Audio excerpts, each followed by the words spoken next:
Ooh! Have we got the Patreon? Yes! We've got a Patreon.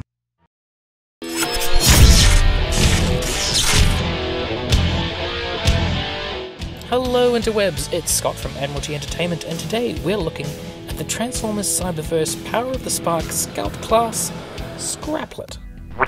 Scraplets originated in comics, with Transformers number 29 in February 1987, but were mentioned even earlier than that, albeit as a throwaway insult, back in issue number 3 of what was then still a limited series. This version had them as small metal-eating creatures that for some reason looked like nuts and bolts that could turn into small robotic creatures, and also combine into much larger robotic monsters that looked like they belonged on Scooby-Doo. This differentiated them from the Mechanibals, which are large metal-eating creatures also originating from the comics, but with no transformative abilities that I'm aware of. Scraplets made the jump to animation in the Transformers Prime animated series, and would resurface in the Cyberverse animated series, which changed things up a little, making them more energy leeches than the mechanical piranhas of Prime, or the sentient infectious disease of the comics. The Scraplet was released on an individual card in 2019 under Cyberverse's Power of the Spark subline. While larger classes under the Cyberverse Power of the Spark banner have received new gimmicks along with the new branding, Scout-class figures haven't really received any such gimmick upgrades. There's a nice character illustration in the upper left, a big clear bubble to display the figure inside, and a call out that this features a sawtooth spin action feature, along with a small nameplate, and of course the big old logo up the side of the card. Interestingly, this little munch has been slapped with a Decepticon symbol, despite Scraplets traditionally being faction agnostic. You could argue that, having been called forth from the Allspark by Starscream in the Cyberverse series, they inherit his allegiance, but both animation model and toys display no Decepticon insignia at all, and like Starscream himself, they display no qualms about attacking both Autobots and Decepticons alike. So the faction designation seems more like a reluctance by marketing to release a figure in a younger consumer's line that isn't clearly labelled with either of the existing binary good guys, bad guys options. The insert inside the bubble on the side shows the character art again, an action attacker's call-out, which seems fundamentally pointless to me, and labels it as a Scout-class toy. The back of the card likewise follows on with the Decepticon designation, includes a couple of product shots, showcases the action feature and the whole one-step conversion difficulty, plus a cross-sell of Scout-class Optimus Prime, Starscream and Grimlock. There's no biographical information at all, and the fact that they use two pictures of the same, finger quotes, mode, even while stating that it's a one-step conversion, is a little weird. But it's a bright and attractive package which certainly looks nice for on-card collectors. Included is an instruction sheet, which seems a tad extensive for a figure that only has one-step transformation, but at least they're being thorough.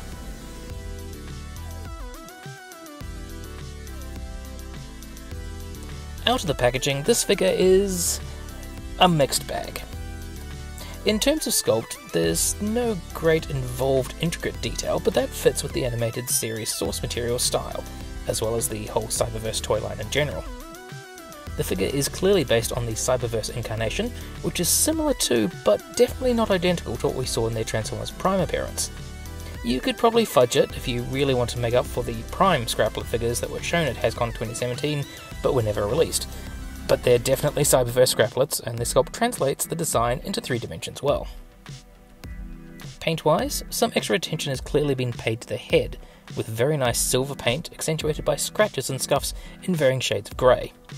The effect, similar to what we've seen on the War for Cybertron Siege line, looks great, especially when offset against the Scraplet's transparent blue eyes. There's some additional painted details on the forehead, but after that, that's it for paint. The rest of the body is simply moulded in colour, well, except for the...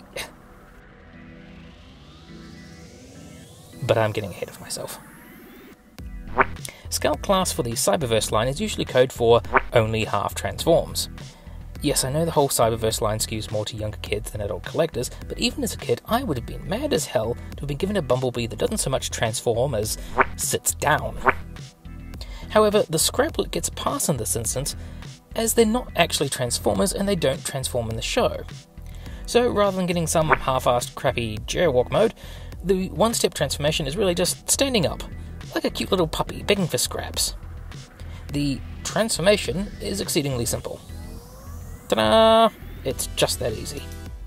There's no other articulation to speak of. The rear legs adjust slightly to help with balance, but not enough that you could call them posable. While most other Scout-class figures have eschewed transformation for action features, in this instance it actually makes sense. Pressing on the light grey section of the Scraplet's head opens its jaws and spins the oft-touted saw-tooth spin. While you can activate it in both orientations, I can't honestly call them separate modes, it's a lot easier and more effective to do when the Scraplet is on all fours. The action itself is fun, relatively unobtrusive, and fits the character well, so I really don't mind it.